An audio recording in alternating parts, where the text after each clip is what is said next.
తెలుగు నమస్కారం. AR news కి స్వాగతం. ముందుగా హెడ్లైన్స్. సింగపూర్లో ప్రముఖ సంస్థల ప్రతినిధులతో సీఎం చంద్రబాబు కీలక సమావేశాలు. ఆంధ్రప్రదేశ్లో పెట్టుబడి అవకాశాలను వివరించిన సీఎం వైసీహెచ్ లాజిస్టిక్స్ గ్రూప్ తో సప్లై చైన్ లాజిస్టిక్స్ పార్కుల ఏర్పాటుపై చర్చ. దేశ సమగ్రత సమైక్యత జనసేన పార్టీ ఆత్మ అని డిప్యూటీ సీఎం పవన్ కళ్యాణ్ వెల్లడి. జాతీయ సమైక్యత కోసం ఢిల్లీలో సేనా ప్రస్థానం సమావేశం. దేశమే ఫస్ట్, మిగతావన్నీ నెక్స్ట్ అని ఇదే జనసేన సిద్ధాంతమని వెల్లడి.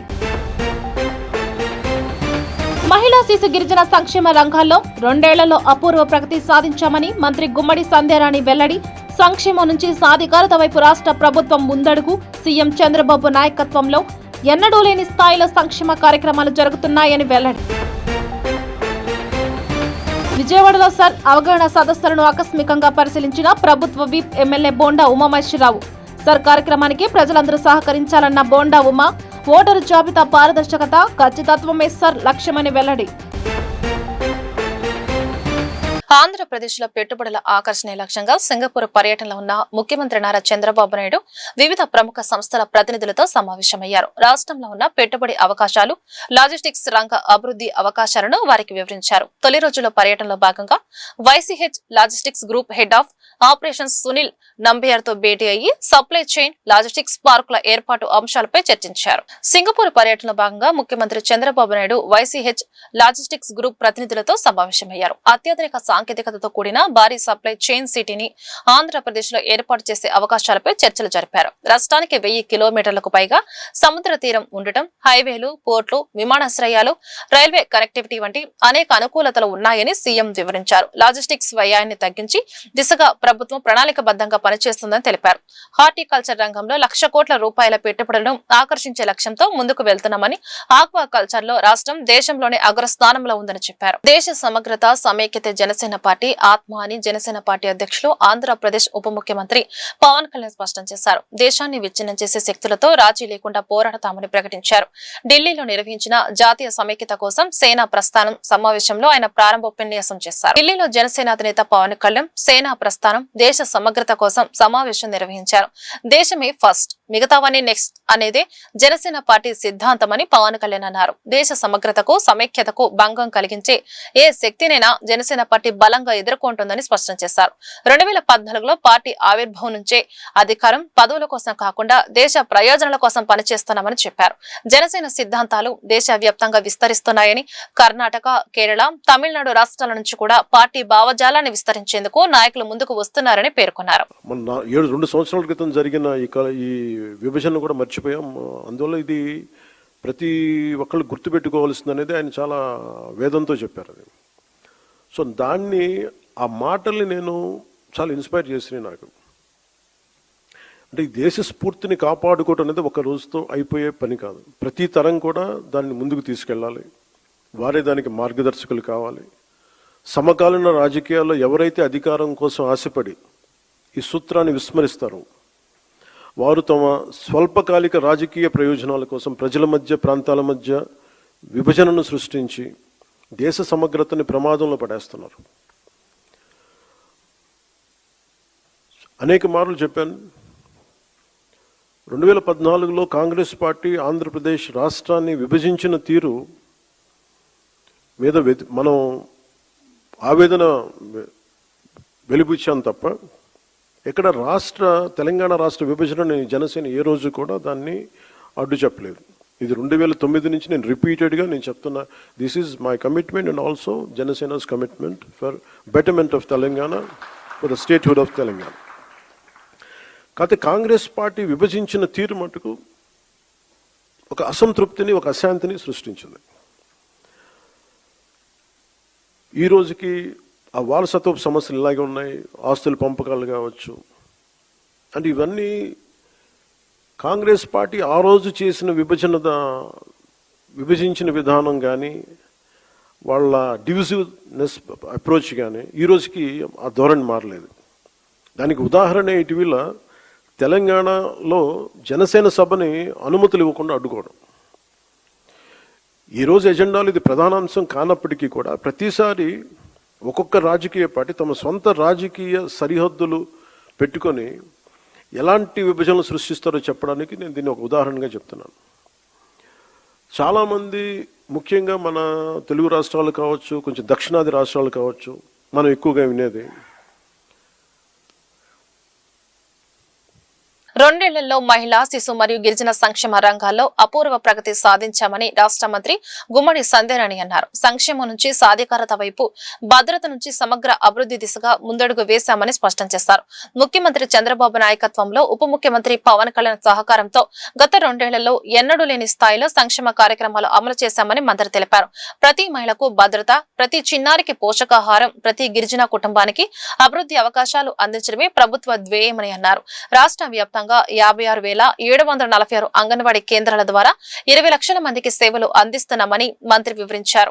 పూర్తి స్థాయిలో ఒక భద్రత, భరోసా కల్పించగలుగుతున్నామని తెలియజేసుకుంటూ, చాలామంది ఈ మధ్యకాలం 2 సంవత్సరాల్లో ఈ డిఎస్సి కానీ లేదా పోలీస్ సెలక్షన్స్ కానీ ఈ ఉద్యోగాల గురించి చెప్పుకుంటున్నారు. కానీ మా ఉమెన్ అండ్ చైల్డ్ వెల్ఫేర్లో ఇప్పటి వరకు ఈ 2 సంవత్సరాలు మేము 5,389 టీచర్లను, అలాగే 5,287 ఆయాలను కూడా మేము నియమించడం జరిగింది. అంటే దాదాపుగా 11,000 మందికి మేము మా శాఖ నుండి ఉద్యోగాలు ఇవ్వటం జరిగింది అని మేము గర్వంగా చెప్పుకోగలుగుతున్నాం.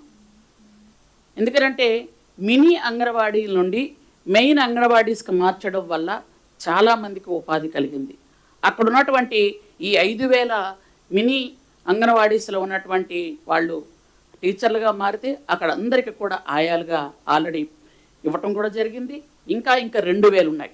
ఆ 2,000 కూడా అతి త్వరలో ఇవ్వడం జరుగుతుందని మీ ద్వారా నేను తెలియజేసుకుంటూ, ఈరోజు మనం చూసుకున్నట్టయితే అంగన్వాడీ సెంటర్స్లో మౌలిక సదుపాయాలు దాదాపు 100 కోట్లతో 10,000 అంగన్వాడీ సెంటర్స్కి అన్ని రకాల వసతులతో. ఎందుకనంటే ఎక్కడైనా ఆర్ఓ ప్లాంట్ లేదా, లేకపోతే వాళ్ళకి ఏదైనా ఇబ్బందులు ఉన్నాయా అవన్నీ చూసుకుంటూ ఎల్ఈడి స్క్రీన్తో పాటు, పిల్లలకు ఆట వస్తువులతో పాటు, ఆర్ఓ ప్లాంట్తో పాటు వెనక్కి పెరట్లో ఓటర్ జాబితాను మరింత పారదర్శకంగా, ఖచ్చితంగా రూపొందించేందుకు చేపట్టిన స్పెషల్ ఇంటెన్సివ్ రివిజన్ సర్ కార్యక్రమానికి ప్రజలందరూ సహకరించాలని ప్రభుత్వ whip Vijayawada central MLA Bonda Umamaheswara Rao పిలుపునిచ్చారు. విజయవాడలో నిర్వహించిన సర్ అవగాహన సదస్సులను ఆయన ఆకస్మికంగా సందర్శించి కార్యక్రమం అమలును పరిశీలించారు.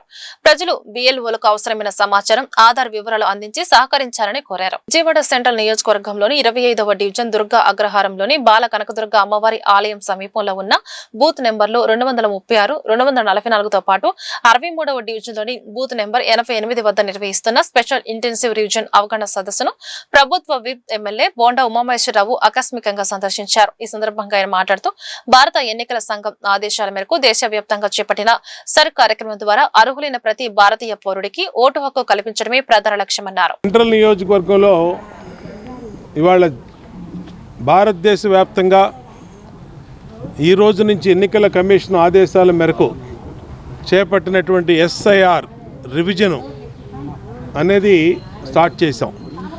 దీనికి ఆల్రెడీ అధికారులు బిఎల్ఓస్కి ట్రైనింగ్ ఇవ్వటం, పొలిటికల్ పార్టీ బిఎల్ఏలకి ట్రైనింగ్ ఇవ్వటం కూడా జరిగింది. దీని ముఖ్య ఉద్దేశం ప్రతి ఒక్కళ్ళకి 18 సంవత్సరాలు నిండినటువంటి ప్రతి ఒక్కళ్ళకి, మగవాళ్ళు, ఆడవాళ్ళు అందరికీ కూడా, ట్రాన్స్జెండర్స్ అందరికీ కూడా ఓటు హక్కు కల్పించటమే లక్ష్యంగా డోర్ టు డోర్ పక్కాగా వెరిఫికేషన్ జరిపి 2002 ఎన్నికల లిస్టు ప్రకారం ఏదన్నా కుటుంబాల్లో అప్పుడు 10 ఓట్లుంటే ఇప్పుడు ఎవరైనా చనిపోయారా, లేదంటే ఆ 10 మందికి పిల్లలు పుట్టి ఇంకెవరన్నా 15 మంది అయ్యారా అనేది, ఎంతమంది ఉంటే అంతమందికి ఓటు హక్కు కల్పించడం. అలాగే డబులింగ్ ఓట్లు, ఒక పేరు 2 చోట్ల పడితే అవి తొలగించడం. అలాగే చనిపోయిన వాళ్ళ ఓట్లు తొలగించడం. కొత్తగా పిల్లలకి 18 సంవత్సరాలు, ఈ 2024 తర్వాత 18 సంవత్సరాలు నిండినటువంటి ప్రతి పిల్లలకు కూడా ఓటు హక్కు కల్పించడమే ఈ ఎస్ఐఆర్ యొక్క ముఖ్య ఉద్దేశం. దీన్ని ఆంధ్రప్రదేశ్ ఎన్నికల కమిషను చాలా ప్రతిష్టాత్మకంగా తీసుకుంది, జాతీయ ఎన్నికల కమిషన్ కూడా ప్రతిష్టాత్మకంగా తీసుకుంది. ఇది మన రాష్ట్ర వ్యాప్తంగా జరుగుతున్న ప్రోగ్రాం. ఈ ప్రోగ్రాంలో పొలిటికల్ పార్టీసు, బిఎల్ఓసు అందరూ కలిపి ఇంటింటికి వెళ్ళి ప్రతి ఒక్కరికి ఓటు హక్కు కల్పించడమే లక్ష్యంగా పనిచేస్తారు. దాంట్లో భాగంగానే ఈరోజు యోగాతో ఒత్తిడిని జయించి సేవా సామర్థ్యాన్ని పెంచుకోవచ్చని ఎన్టీఆర్ జిల్లా కలెక్టర్ లక్ష్మీశ అన్నారు. సుసంపన్నం, ఆరోగ్య, ఆనంద ఆంధ్ర లక్ష్యంగా రాష్ట్ర ప్రభుత్వం ప్రతిష్టాత్మకంగా యోగాంధ్ర 2026 కార్యక్రమాలను నిర్వహిస్తుందని ఎన్టీఆర్ జిల్లా కలెక్టర్ లక్ష్మీశ తెలిపారు.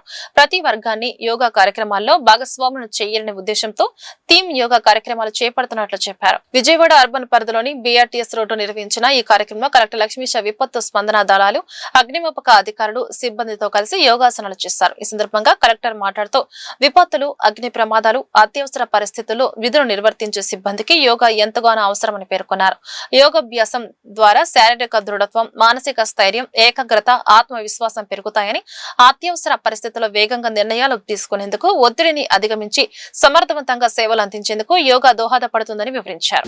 ప్రజల్లో చైతన్యం తీసుకొచ్చి ప్రతి ఒక్కరూ హెల్తీ, వెల్తీ, హ్యాపీ ఆంధ్రప్రదేశ్కి దోహదపడేలాగా ప్రతిరోజు ఈ యోగా శిబిరాలని నిర్వహించి ఈ యోగా కామన్ యోగా ప్రోటోకాల్ గురించి అందరికీ నేర్పించి ప్రతిరోజు నిత్య యోగం చేసేలాగా ఈ కార్యక్రమం చేపట్టాలి. దీంట్లో భాగంగానే ఆంధ్రప్రదేశ్లో యోగాంధ్ర కార్యక్రమం, అలాగే జాతీయ స్థాయిలో అంతర్జాతీయ యోగా దినోత్సవం పురస్కరించుకొని ఇక్కడ గౌరవ ముఖ్యమంత్రి వర్యులు, అలాగే గౌరవ ప్రధానమంత్రి వర్యులు ఎంతో నిమగ్నతతో ఈ కార్యక్రమాన్ని ముందుకు తీసుకెళ్తున్నారు. దీంట్లో ప్రతి ఒక్కరికి చైతన్యం తీసుకురావడమే ముఖ్య ఉద్దేశము. ప్రతిరోజు ఈ కామన్ యోగా ప్రోటోకాల్ సింపుల్గా ఉన్న ఆసనాలే ప్రతి ఒక్కరూ చేయవచ్చు. కాబట్టి ప్రతి ఒక్కరికి నేర్పించి ప్రతి ఒక్కరు ప్రతిరోజు ఏదో ఒక సమయంలో దీన్ని ప్రాక్టీస్ చేసేలాగా చేసే కార్యక్రమాన్ని ఆయుష్ డిపార్ట్మెంట్ ముందుకు తీసుకెళ్తా ఉంది. దీంట్లో భాగంగా ఈరోజు ఫైర్ డిపార్ట్మెంట్, అలాగే ప్రతిరోజు ఒక డిపార్ట్మెంట్ వాళ్ళని తీసుకొచ్చి ఇక్కడ నేర్పించడం జరుగుతూ ఉంది. ఈ వరవడిని కొనసాగిస్తూ ఎన్టీఆర్ జిల్లాని హెల్తీ, వెల్తీ, హ్యాపీ ఎన్టీఆర్ జిల్లాగా, అలాగే ఆంధ్రప్రదేశ్ని హెల్తీ, వెల్తీ, హ్యాపీ ఆంధ్రప్రదేశ్గా ముందుకు తీసుకెళ్ళడానికి ప్రతి ఒక్కరూ దోహదపడాలని కోరుకుంటూ ప్రతి ఒక్కరికి యోగాంధ్ర శుభాకాంక్షలు తెలియజేస్తున్నాను. అలాగే ఈరోజు విచ్చేసిన ప్రతి ఒక్కరు, ఈరోజు ప్రాక్టీస్ చేసిన ప్రతి ఒక్క ఫైర్ డిపార్ట్మెంట్ సిబ్బంది వాళ్ళందరికీ అభినందనలు తెలియజేస్తున్నాను. Thank you so much. ఇలాగా యోగాసనాలు చేయడం మాకు చాలా గర్వకారణం సార్. మేము ఎప్పుడు కూడా ఫైర్ ఫైటింగ్ పరంగా మేము ఎప్పుడు కూడా సిద్ధంగా ఉంటాం సార్. దానికి సిద్ధంగా ఉండడానికి మేము శారీరకంగా, మానసికంగా కూడా మేము ఎప్పుడు కూడా ప్రాక్టీస్ చేస్తున్నాం సార్. యోగాంధ్ర టైంలో కాకుండా మా ప్రతిరోజు కూడా ఫిట్నెస్ మేము చేస్తున్నాం సార్. అదేవిధంగా మాకున్న సిబ్బందిలో 190 మందికి 120 మంది ఉన్నారు సార్. ఉన్న 120 మంది ఇప్పుడు 60 మంది ఇక్కడికి రావడం జరిగింది సార్. ఎందుకంటే కొంచెం మా దాంట్లో కొంతమంది కూడా డ్యూటీ పరంగా ఉండాలి కాబట్టి అందరూ రాలేదు సార్. ఉన్న వాళ్ళు కూడా అందరూ కూడా చాలా ఫిట్గా ఉన్నారు సార్. తర్వాత ఇప్పుడు మేము ఈ వచ్చే సంవత్సరం గోదావరి పుష్కరాలకి మేము ట్రైనింగ్ అవుతున్నాం సార్. ఇది స్విమ్మింగ్ పరంగా కూడా. అందులో భాగంగా ఇక్కడ 50 మంది ఇప్పుడు విజయవాడలో ట్రైనింగ్ తీసుకున్నారు సార్. మేము ఫైర్ సర్వీస్ పరంగా సిబ్బంది ఎప్పుడు కూడా ప్రజలకి సేవలు అందించడానికి తమ ఆధ్వర్యంలో సిద్ధంగా ఉన్నాం సార్. ఉన్న తక్కువ వనరులతోనే సార్ ఎల్లప్పుడూ 24 గంటలు ఎమర్జెన్సీగా సిద్ధంగా ఉండి ప్రజలుగా. భవన నిర్మాణ కార్మికుల సంక్షేమ బోర్డు ద్వారా 2019 వరకు అమలైన అన్ని సంక్షేమ పథకాలను తక్షణమే పునరుద్ధరించాలని ఎన్టీఆర్ జిల్లా బిల్డింగ్ వర్కర్స్ యూనియన్ జిల్లా కార్యదర్శి పి అప్పారావు, అధ్యక్షులు పిల్లి నరసింహారావులు డిమాండ్ చేశారు. గతంలో అమల్లో ఉన్న 15 రకాల సౌకర్యాలను ప్రస్తుత ప్రభుత్వం కేవలం 4 పథకాలకే పరిమితం చేయడం అన్యాయమని ఆవేదన వ్యక్తం చేశారు. సోమవారం లెనిన్ సెంటర్లో ఎన్టీఆర్ జిల్లా బిల్డింగ్ వర్కర్స్ యూనియన్ ఆధ్వర్యంలో జరిగిన ధర్నా కార్యక్రమంలో యూనియన్ జిల్లా కార్యదర్శి పి అప్పారావు, అధ్యక్షులు పిల్లి నరసింహారావు తదితరులు పాల్గొన్నారు. ఈ సందర్భంగా వారు మాట్లాడుతూ గతంలో అమల్లో ఉన్న 15 రకాల సౌకర్యాలను ప్రస్తుత ప్రభుత్వం కేవలం 4 పథకాలకే పరిమితం చేయడం అన్యాయమన్నారు. రాష్ట్ర వ్యాప్తంగా ఉన్న 35 లక్షల మంది కార్మికుల కుటుంబాలను ఆదుకోవడంలో ప్రభుత్వం నిర్లక్ష్యం చేస్తుందని, కార్మికుల కష్టార్జితమైన బోర్డు నిధులను ప్రభుత్వం ఇతర అవసరాలకు వాడుకోవడం దుర్మార్గమన్నారు. నా పేరు P Apparao, building workers union NTR జిల్లా సెక్రటరీగా పనిచేస్తున్నాను. దాంతో పాటు ఏపీ బిల్డింగ్ అధ్యక్షునిగా, ఆంధ్రప్రదేశ్ కమిటీగా ఉప అధ్యక్షులుగా పనిచేస్తున్నాను రాష్ట్ర కమిటీలో. అయితే సంక్షేమ బోర్డుకు సంబంధించి గతంలో 15 రకాల సౌకర్యాలు ఉండేవి. ఈ 15 రకాల సౌకర్యాల్లో ఈ రోజున ఉన్నటువంటి ప్రభుత్వం పోయిన నెల 4 పథకాలు మాత్రం అమలు చేస్తానని చెప్పింది. ఈ 4 పథకాలు ఏంటంటే మెటర్నీ అంటే డెలివరీ అయితే 20,000, అట్లాగే వివాహం చేసుకుంటే 20,000, అట్లాగే సహజంగా చనిపోతే 60,000, మట్టి ఖర్చుకి 20,000. ఈ 4 రకాల పథకాలు మాత్రమే అమలు చేస్తుంది. గతంలో ఉన్నటువంటి 13 రకాల సౌకర్యాలని ఈ ప్రభుత్వం వచ్చి 4 రకాలకి పరిమితం చేసింది. మేము 96 చట్టంలో ఉన్నటువంటి పథకాలన్నీ కూడా మన రాష్ట్రంలో అమలు చేయాలని చెప్పి డిమాండ్ చేస్తున్నాం. దీంతో పాటు ఇప్పుడు ఉన్నటువంటి సౌకర్యాలు కాకోకుండా ఇతర రాష్ట్రాల్లో పేరు పిల్లి నరసింహారావు, ఎన్టీఆర్ జిల్లా బిల్డింగ్ వర్కర్స్ యూనియన్ ప్రెసిడెంట్గా పనిచేస్తున్నాను. ఇవాళ రాష్ట్ర వ్యాప్తంగానే భవన నిర్మాణ కార్మికులు మొత్తం 35 లక్షల మంది కార్మికుల యొక్క సమస్య మీద ప్రతి సెంటర్లో ప్రతి లేబర్ ఆఫీస్ దగ్గర ధర్నాలు చేస్తున్నాం. విజయవాడలో ఇప్పుడు మన ఎన్టీఆర్ జిల్లాలో ఉన్నటువంటి లేబర్ ఆఫీసులు అన్నిటి దగ్గర కూడా ధర్నాలు జరుగుతున్నాయి. రాష్ట్రం మొత్తం కూడా ఇదే విధంగా జరుగుతున్నాయి. ఏమిటి అంటే దానికి ప్రధానమైనటువంటి ఉద్దేశం భవన నిర్మాణ కార్మికుల సంక్షేమ బోర్డుని గత ప్రభుత్వం మూసేసి వాళ్ళ డబ్బుల్ని కాజేసినటువంటి స్థితిలో మేము అధికారంలోకి రాగానే సంక్షేమ బోర్డును తీస్తానని చెప్పి ప్రభుత్వం చెప్తూ జరిగింది. ఈ అధికారంలోకి రావడం జరిగింది. 2 సంవత్సరాలు నడిచినా కానీ ఇవాళ కూడా సంక్షేమ బోర్డుని తీసి ఆ కార్మికుల కుటుంబాలకి ఆదుకునేదానికి ప్రభుత్వం ముందుకు రావట్లా. చాలా దుర్మార్గం. ఎందుకు చెప్తున్నామంటే ప్రభుత్వం మా మీద వచ్చేటువంటి కార్మికుల మీద వచ్చేటువంటి వేలాది కోట్ల రూపాయలు వాడుకుంటుంది. ఆ స్థితిలో సుప్రీంకోర్టు మమ్మల్నే డబ్బులు దాచుకుని మమ్మల్నే తీసుకోమని చెప్పి సలహా ఇచ్చింది. యజమానులు కూడా లేబర్ చేసేయమని చెప్పి ప్రభుత్వం 70 ఏళ్లుగా సాగు చేసుకుంటున్న భూములకు ప్రభుత్వం వెంటనే పట్టాలు మంజూరు చేయాలని సిపిఎం ఇంటి జిల్లా కార్యదర్శి టీవీ కృష్ణ, వ్యవసాయ కార్మిక సంఘ నాయకులు పి ఆనందరావులు డిమాండ్ చేశారు. సాగు భూమిని కార్పొరేట్ శక్తులకు కట్టబెట్టేందుకు ప్రభుత్వం ప్రయత్నిస్తుందని ఆరోపించారు. ఎన్టీఆర్ జిల్లా ఎం కొండూరు మండలంలోని రామచంద్రపురం, లక్ష్మీపురం, కోమడిగుంట గ్రామాలకు చెందిన సుమారు 400 మంది రైతులు సోమవారం కలెక్టరేట్ వద్ద ఆందోళన చేపట్టారు. గత 3 తరాలుగా అంటే 70 ఏళ్లుగా తాము సాగు చేసుకుంటున్న భూములకు ప్రభుత్వం వెంటనే పట్టాలు మంజూరు చేయాలని డిమాండ్ చేశారు. ఈ కార్యక్రమంలో పాల్గొన్న రైతు సంఘ నేతలు ఈవి కృష్ణ, ఆనందరావు మాట్లాడుతూ సుమారు 640 ఎకరాల భూమిని సాగు చేసుకుంటూ వందలాది కుటుంబాలు జీవనం సాగిస్తున్నాయని తెలిపారు. గతంలో ఈ భూమి అటవీ శాఖ పరిధిలో ఉందంటూ అధికారులు వేధించారని, ఇప్పుడు ధరని రెవెన్యూ భూమిగా మార్చి కార్పొరేట్ శక్తులకు కట్టబెట్టేందుకు ప్రభుత్వం ప్రయత్నిస్తోందని ఆరోపించారు. సాగులో ఉన్న భూములకు పట్టాలు ఇవ్వాలని గతంలో ఎమ్మెల్యే హామీ ఇచ్చారని, ఆ హామీని నిలబెట్టుకోవాలని కోరారు.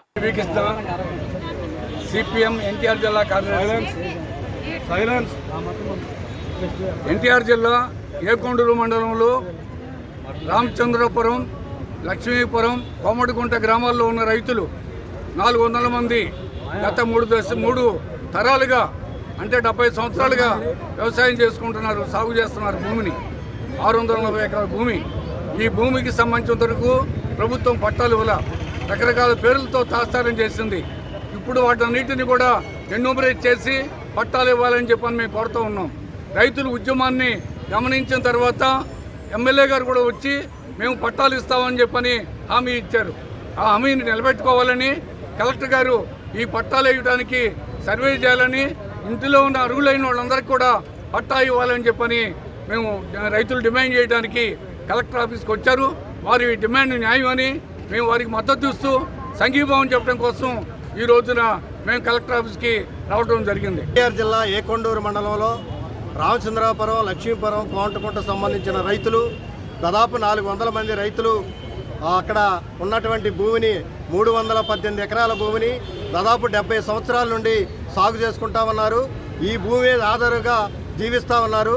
కానీ ఇప్పుడు గతంలో ఆ భూమి ఫారెస్ట్గా నమోదైందని చెప్పి ఫారెస్ట్ అధికారులు రైతుల్ని వేధిస్తూ వాళ్ళని అడ్డగించారు. కానీ ఈ భూమిని ఇప్పుడు ఫారెస్ట్ అనే రెవెన్యూగా మార్చి ఇక్కడ ఉన్నటువంటి భూమిని కార్పొరేట్ శక్తులకి ఇవ్వటం కోసం ప్రభుత్వం ప్రయత్నం చేస్తూ ఉంది. ఇది అలాగైనా కార్పొరేట్ శక్తులకి ఆ భూమి ఇస్తే రైతులు తీవ్రంగా నష్టపోతారు. అందుకనే అక్కడ సాగు చేసుకున్నటువంటి రైతులకి, అక్కడ ఉన్నటువంటి రైతులకి పట్టాలు ఇవ్వాలి. ఎందుకంటే ఆ భూములు గతంలో అక్కడ ఉన్నటువంటి ఆడపిల్లలకి కట్నం కూడా ఇచ్చినటువంటి సంఘటన కూడా ఉంది. ఆ భూమికైనా ఇతర ప్రాంతాలకి కార్పొరేట్ శక్తులకు ఇస్తే ఆ భూమి మొత్తం కూడా ఖాళీ అయిపోయేటువంటి పరిస్థితి కాపాడుతూ ఉంది.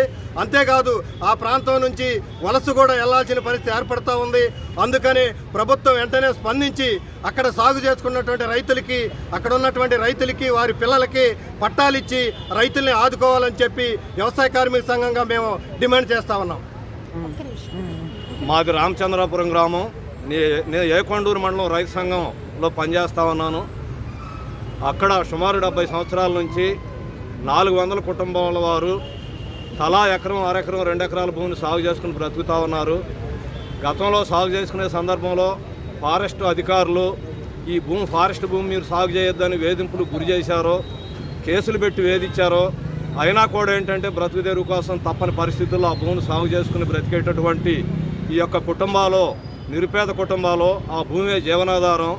వాటిల్లో విలువైనటువంటి మిర్చి, పత్తి, మొక్కజొన్న లాంటి మామిడి తోటలో పంటలు పండుతూ ఉంటే ఈ మధ్యకాలంలో అక్కడ క్వాంటమ్ వ్యాలీ అనేటటువంటి ఏదో సంస్థను తీసుకొచ్చి పెడతాము, ఫిల్మ్ ఇండస్ట్రీ పెడతాం అనే పేరు మీద ఏపీ ఐఐసి అధికారులు, స్థానిక రెవెన్యూ వారు ఏంటంటే రైతులను భూముల నుంచి ఎలగొట్టే ప్రయత్నం చేస్తూ ఉన్నారు. ఇది చాలా దుర్మార్గమైనటువంటి చర్య. ఏ రకంగా పెడతారు? ఇది అటవీ భూములని మీరే చెప్పారు కదా అని అంటేనేమో అడవి కాదది, ఇప్పుడు రెవెన్యూగా కన్వర్ట్ అయిందని చెప్తా ఉన్నారు.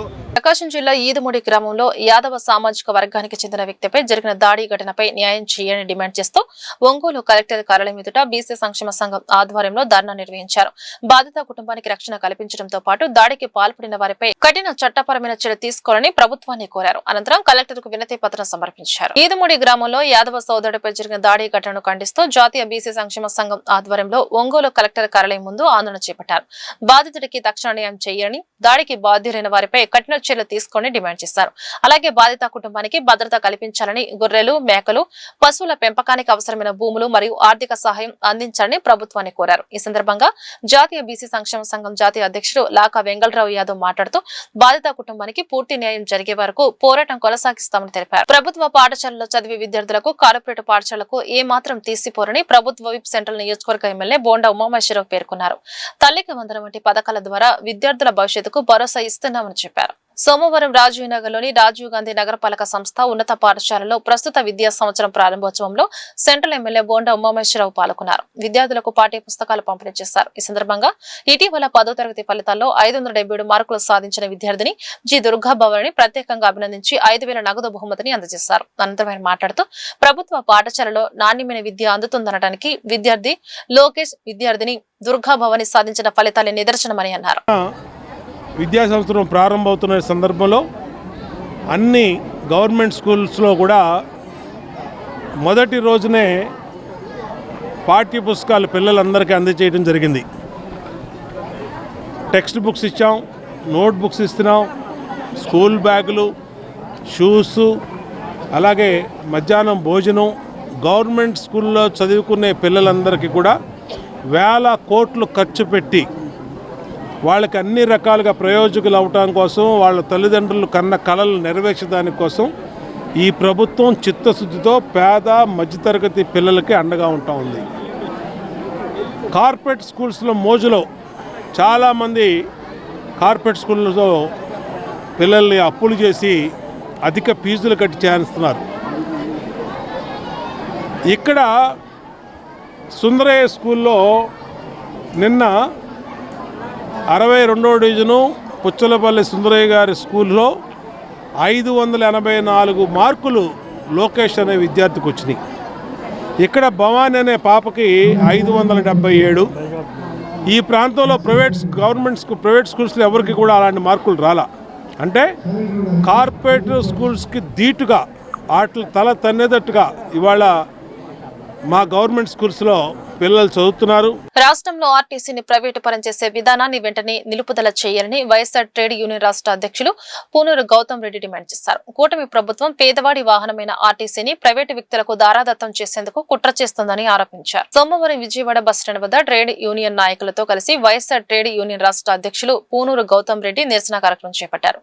అనంతరం ఆర్టీసీ చైర్మన్ ఎండీలకు వినతి పత్రం అందజేశారు. ఈ సందర్భంగా గౌతమ్ రెడ్డి మాట్లాడుతూ 2015-16లో 59,300గా ఉన్న ఉద్యోగుల సంఖ్య ప్రస్తుతం 43,000కు తగ్గిందని, అలాగే బస్సుల సంఖ్య కూడా 12,500 నుండి 10,700కు పడిపోయిందన్నారు. ప్రభుత్వం ఆర్టీసీని నిర్వీర్యం చేసేందుకు కొంత రిక్రూట్మెంట్లు చేపేసిందన్నారు. ఈవీ స్టేషన్ల ఏర్పాటుకు కేంద్రం 80 కోట్లు ఇస్తే రాష్ట్ర ప్రభుత్వం తన వాటాగా ఇవ్వాల్సిన 9 కోట్లు ఇవ్వలేక ప్రైవేటు సంస్థలకు అప్పగిస్తుందని మండిపడ్డారు. మహిళల ఉచిత ప్రయాణాలకు సంబంధించి ప్రభుత్వం ప్రతి నెల ఇవ్వాల్సిన నిధుల్లో 100 కోట్ల బకాయిలు పెడుతోందని పేర్కొన్నారు.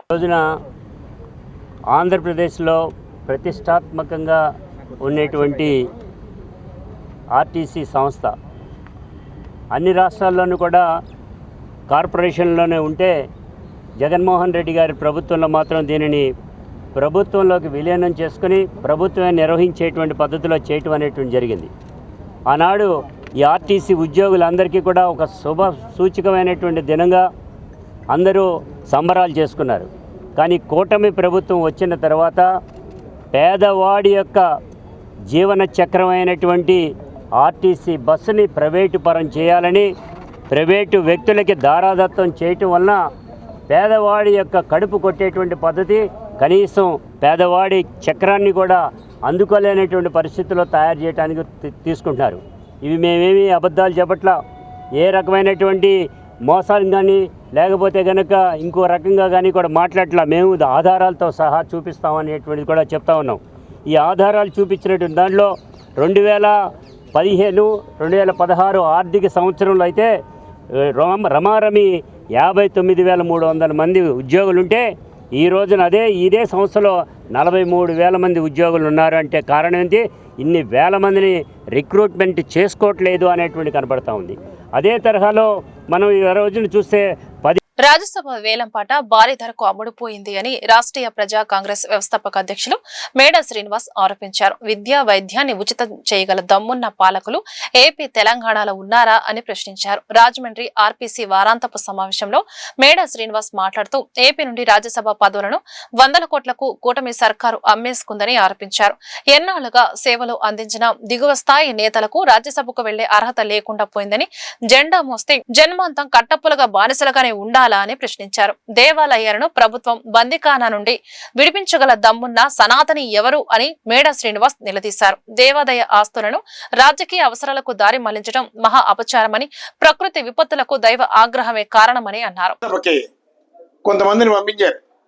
వాళ్ళు ఎప్పుడు కూడా రాజకీయాల్లో కానీ ప్రజా జీవితంలో కానీ కొద్దిగా యాక్టివ్ పార్ట్ ఉన్నటువంటి వాళ్ళు ఎవరు కాదు. భజన పరులని అలాగే క్యాపిటలిస్టులని ఈరోజు చట్టసభలకు పంపించారు, పెద్దల సభకు పంపించారు. ఇది ఎంత దౌర్భాగ్యం అంటే వాళ్ళు ఈ రాష్ట్ర భవిష్యత్తుని రాజ్యసభలో ఏ చర్చపై మాట్లాడతారో స్పష్టత కావాలి. వేలంపాట్లో కోట్లాది 100 కోట్ల రూపాయలకి రాజ్యసభ టికెట్ కొనుక్కుని ఈరోజు రాజ్యసభకు వెళ్ళారు. ఈ 2 రాజకీయ పార్టీలు కూటమి ప్రభుత్వం నుంచి డబ్బుకి రాజ్యసభను ఆంధ్రప్రదేశ్ కోటాను మొత్తానికి అమ్మేశారు. ఇలాంటి దౌర్భాగ్య స్థితిలో ఆంధ్రప్రదేశ్ ప్రతిష్ట సర్వనాశనం అవుతుంది, ఆంధ్రప్రదేశ్ భవిష్యత్తు సర్వనాశనం అవుతుంది. ఆంధ్రప్రదేశ్కి కావలసినటువంటి అనేక హక్కులు ఉన్నాయి, ఆ హక్కు బిల్స్ ఉన్నాయి ఇక్కడ పెండింగ్. ఆ బిల్స్ మీద చర్చ జరగాలి. సమర్థవంతమైనటువంటి ఆంధ్రప్రదేశ్ కోసం మాట్లాడేటటువంటి వాళ్ళు, ఆంధ్రప్రదేశ్ మీద ఒక కమిట్మెంట్ ఉన్నటువంటి వాళ్ళు చట్టసభలకు వెళితే బాగుంటుంది. ఇకపోతే ఈ సోకాల్డ్ లీడర్స్ ఎవరైనా ఆంధ్రప్రదేశ్ కావచ్చు, తెలంగాణ కావచ్చు, వీళ్ళు ఎప్పుడు కూడా ఈ పథకాలు, కేంద్ర ప్రభుత్వ రాజకీయాలు, మోదీ భజన, రాహుల్ గాంధీ భజన, చంద్రబాబు నాయుడు పైన లేదంటే రేవంత్ రెడ్డి గారి భజన ఇవి కాదు. ఈ రాష్ట్రాలకి, ఈ 2 రాష్ట్రాల్లోని విద్య ఘోరమైనటువంటి దోపిడీ జరుగుతుంది. లక్షల్లో బాల్యం నుంచి ఖర్చు చేయకుండా ఏ పిల్లాడు కూడా స్కూళ్ళకి వెళ్ళేటటువంటి పరిస్థితి లేదు. విద్యా దోపిడీ, వైద్య దోపిడీ భయంకరంగా ఉంది. ఈ 2 రాష్ట్ర ప్రజలు కోరుకునేది ఒకటే, ఈ 2 రాష్ట్రాల నుంచి కూడా పూర్తిగా ప్రైవేట్ కార్పొరేట్ విద్యా విధానాన్ని రద్దు చేసి అధునాతన ప్రమాణాలతో విద్యా వైద్య విధానాన్ని ప్రభుత్వ పరంగా ఓటర్ వెరిఫికేషన్ ప్రక్రియ కేవలం నకిలీ ఓట్లను తొలగించడానికే అని బీజేపీ మైనార్టీ మోర్చా రాష్ట్ర అధ్యక్షుడు సయ్యద్ బాషా, రాష్ట్ర అధికార ప్రతినిధి షేక్ బాజీ స్పష్టం చేశారు. కేవలం బీజేపీపై బురద జల్లడానికి కొన్ని వర్గాలు సర్వే పేరుతో ముస్లిం వర్గాన్ని టార్గెట్ చేస్తున్నాయని, అసత్య ప్రచారాలు చేస్తున్నాయని, ప్రజలు వీటిని నమ్మవద్దని విజ్ఞప్తి చేశారు. సోమవారం బీజేపీ స్టేట్ కార్యాలయంలో మీడియా సమావేశం జరిగింది. ఈ సమావేశంలో బీజేపీ మైనార్టీ మోర్చా రాష్ట్ర అధ్యక్షుడు సయ్యద్ బాషా, రాష్ట్ర అధికార ప్రతినిధి షేక్ బాజీ మాట్లాడుతూ ఈ ప్రక్రియను కేంద్ర ప్రభుత్వం కొత్తగా తీసుకొచ్చింది కాదన్నారు. 2002 కాంగ్రెస్ హయాంలోనే ఇది ప్రారంభమైందన్నారు. చనిపోయిన వారు, ఇతర దేశాల వారు, 2 చోట్ల ఓట్లు ఉన్న వారి వివరాలను మాత్రమే తొలగిస్తారని చెప్పారు. అపోహల్ని తొలగించడానికి ఈ ప్రెస్ కాన్ఫరెన్స్ పెట్టడం జరిగింది. భారతీయ జనతా పార్టీ బీజేపీలో అధికారంలో ఉంది కాబట్టి, ఎస్ఐఆర్ ప్రక్రియ ఈ టైంలో వచ్చింది కాబట్టి మైనార్టీ ఓట్లు తీసేస్తారన్న అపోహ భారతదేశం మొత్తం నడుస్తుంది. ఇది కాంగ్రెస్ గవర్నమెంటు 2002, 2005 టైంలోనే స్టార్ట్ అయింది. మళ్ళీ 24 సంవత్సరాల తర్వాత మళ్ళీ స్టార్ట్ అయింది. ఈ ప్రక్రియ ఎప్పుడు జరిగేది. కానీ ఇప్పుడు బీజేపీ సెంట్రల్లో, స్టేట్లో కూటమి ప్రభుత్వంలో ఉంది కాబట్టి మైనార్టీస్ ఓట్లు తీసేస్తారు అని కొన్ని రాజకీయ పార్టీలే ప్రజలకి చెప్పి మోసం చేస్తూ వాళ్ళ పబ్బం గడుపుకుంటున్నారు. దానికి చెక్ పెట్టడానికే భారతీయ జనతా పార్టీ, ముఖ్యంగా మోడీ గారు సబ్కే సాత్ సబ్కే వికాస్, ఇందులో ముస్లిం, క్రిస్టియన్, జైన్స్, బుద్ధులు, సిక్కులు, హిందువులు అంటూ ఏమి ఉండదు. భారతీయులు అందరినీ సమానంగా చూసే ఏకైక పార్టీ భారతీయ జనతా పార్టీ. దాంట్లో భాగంగానే వేరే దేశాల నుంచి వచ్చిన వాళ్ళు ఎవరైనా సరే, మనం పశ్చిమ బెంగాల్ని ఎగ్జాంపుల్గా తీసుకుంటే అందులో హిందూ ఓట్లు పోయినాయి, ముస్లిం ఓట్లు పోయినాయి. ఇప్పుడు మన ఆంధ్రప్రదేశ్ వంతు వచ్చినప్పుడు కేవలం ముస్లిమ్స్నే భయపెడుతూ ముస్లిమ్స్ ఓట్లు తీసేస్తారన్న ప్రచారం ఎక్కువ జరుగుతుంది. ఆ ప్రచారాన్ని పక్కన పెట్టడానికి ఈరోజు Bharatiya Janata Party minority Morcha SIR మీద ఈ ప్రెస్ మీట్ పెట్టడం జరుగుతుంది. ఆ అపోహలన్నీ తొలగించడానికి. భారతీయ జనతా పార్టీ ఉంది కాబట్టి మీరు ఇలా మాట్లాడుతున్నారు. భారతీయ జనతా పార్టీ కాకుండా కాంగ్రెస్ ప్రభుత్వం ఉంటే కనుక అలా మాట్లాడేవాళ్ళు కాదు.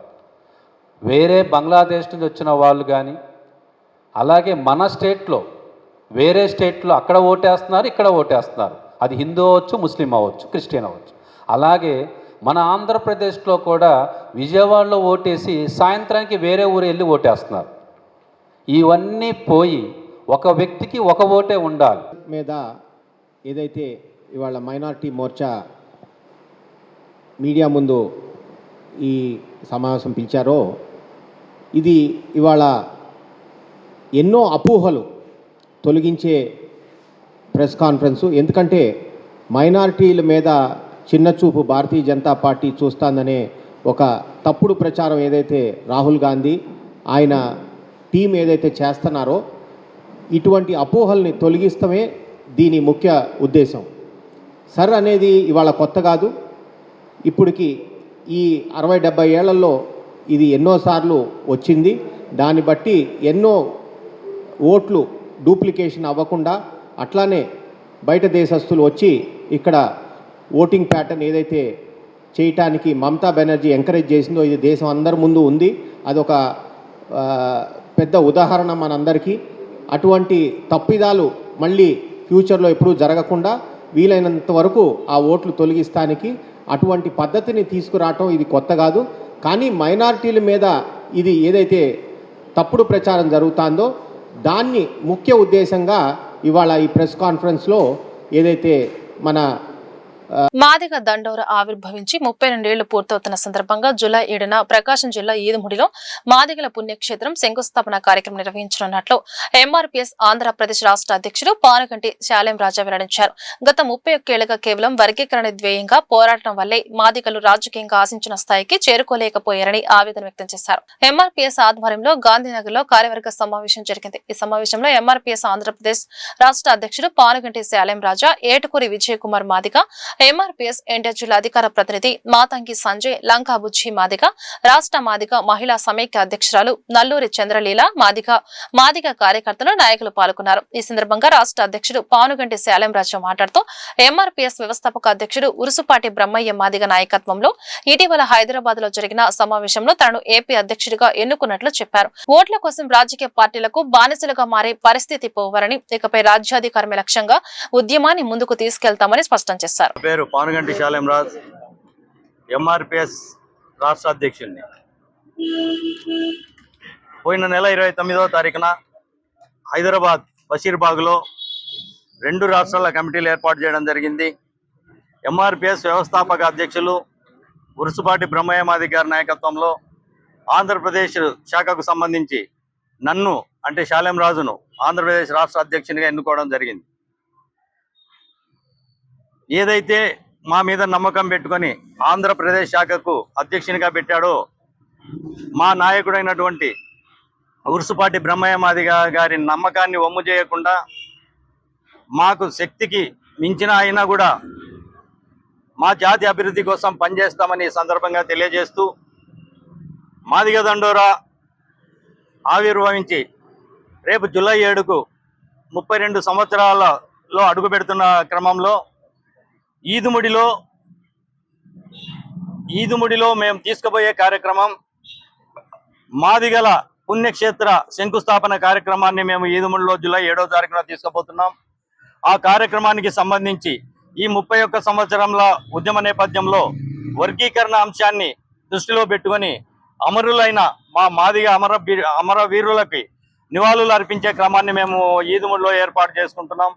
అక్కడ ఒక 2 ఎకరాల పొలంలో ఒక శృతిమౌనం లాగా మాదిగ అమరుల విగ్రహాలను కూడా మేము అక్కడ ప్రదర్శించుకోవడానికి సన్నాహాలు సిద్ధం చేసుకుంటున్నాం. అదే క్రమంలో 32 సంవత్సరాలు వర్గీకరణ అంశంలో పోరాడిన మాదిగ యువకులు, రిజర్వేషన్ పోరాట సమితి ఎంఆర్పీఎస్ వ్యవస్థాపకులు గౌరవనీయులు ఉసురుపాటి బ్రహ్మయ్య మాదిగ గారి నాయకత్వంలో పోయిన నెల 29వ తారీఖున జాతీయ రాష్ట్ర కమిటీలను నియమించడం జరిగింది. అందులో భాగంగా ఈరోజు విజయవాడకి మా నూతన రాష్ట్ర అధ్యక్షులు వారు గౌరవనీయులు పానుగంటి శాలంరాజు అన్న మాదిగ గారు ఈరోజు ఈ ప్రెస్ మీట్కి ముఖ్య ఉద్దేశాలన్నింటినీ కూడా చెప్తారు. కాబట్టి అన్న ఈ రోజు నుంచి అంటే గత 29వ తారీఖు నుంచే పోయిన నెల 29వ తారీఖు నుంచే అన్న రాష్ట్ర అధ్యక్షుడిగా ఉన్నాడు. ఇది ఇప్పటికీ 8 జిల్లాలు పర్యటించాడు. ఇది 9వ జిల్లా. ఇక్కడ నుంచి విజయనగరం, శ్రీకాకుళం వరకు కూడా అన్న పర్యటన ఉంది. కాబట్టి అన్న పర్యటనని విజయవంతం చేయాలని చెప్పని మనస్ఫూర్తిగా కోరుకుంటూ అన్నని ప్రెస్ మీట్ ఉద్దేశాన్ని మాట్లాడవలసిందిగా కోరుతా ఉన్నాం. Etukuru Vijay Kumar Madiga, state working president. వార్తలు ముగించే ముందు హెడ్లైన్స్ మరొకసారి. సింగపూర్లో ప్రముఖ సంస్థల ప్రతినిధులతో సీఎం చంద్రబాబు కీలక సమావేశాలు. ఆంధ్రప్రదేశ్లో పెట్టుబడి అవకాశాలను వివరించిన సీఎం. వైసీహెచ్ లాజిస్టిక్స్ గ్రూప్తో సప్లై చైన్, లాజిస్టిక్స్ పార్కుల ఏర్పాటుపై చర్చ. దేశ సమగ్రత, సమైక్యత జనసేన పార్టీ ఆత్మ అని డిప్యూటీ సీఎం పవన్ కళ్యాణ్ వెల్లడి. జాతీయ సమైక్యత కోసం ఢిల్లీలో సేనా ప్రస్థానం సమావేశం. దేశమే ఫస్ట్, మిగతావన్నీ నెక్స్ట్ అని ఇదే జనసేన సిద్ధాంతమని వెల్లడి. మహిళా శిశు గిరిజన సంక్షేమ రంగాల్లో 2 ఏళ్లలో అపూర్వ ప్రగతి సాధించామని మంత్రి గుమ్మడి సంధ్యారాణి వెల్లడి. సంక్షేమం నుంచి సాధికారత వైపు రాష్ట్ర ప్రభుత్వం ముందడుగు. సీఎం చంద్రబాబు నాయకత్వంలో ఎన్నడూ లేని స్థాయిలో సంక్షేమ కార్యక్రమాలు జరుగుతున్నాయని వెల్లడి. విజయవాడలో సర్ అవగాహన సదస్సులను ఆకస్మికంగా పరిశీలించిన ప్రభుత్వ whip MLA Bonda Umamaheswara Rao. SIR కార్యక్రమానికి ప్రజలందరూ సహకరించాలన్న బోండా ఉమా. ఓటరు జాబితా పారదర్శకత, ఖచ్చితత్వమే సర్ లక్ష్యమని వెల్లడి. ఈ వార్తల ఇంతటితో సమాప్తం. నమస్కారం.